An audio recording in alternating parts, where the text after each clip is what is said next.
अस्सलाम वालेकुम everyone, welcome to my channel the crafty beauty.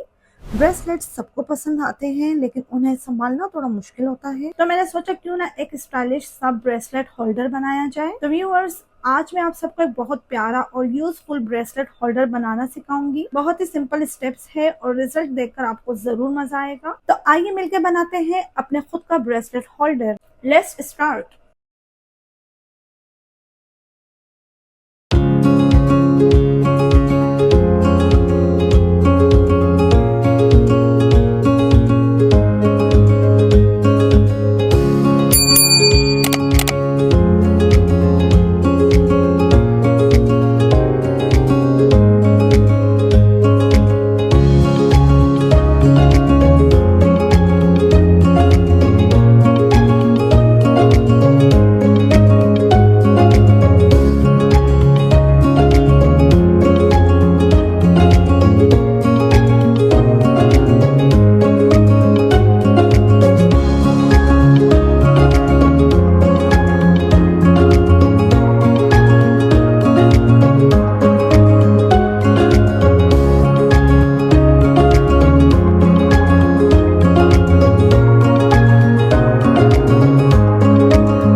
देखा कितना इजी था, थोड़ा सा टाइम और क्रिएटिविटी और मिल गया एक खूबसूरत ब्रेसलेट होल्डर। आई होप कि वीडियो आप सबके लिए यूजफुल रही होगी। अगर आपको आइडिया पसंद आया हो तो लाइक और शेयर जरूर करें और ऐसे और क्रिएटिव आइडियाज के लिए चैनल को सब्सक्राइब करना ना भूलें।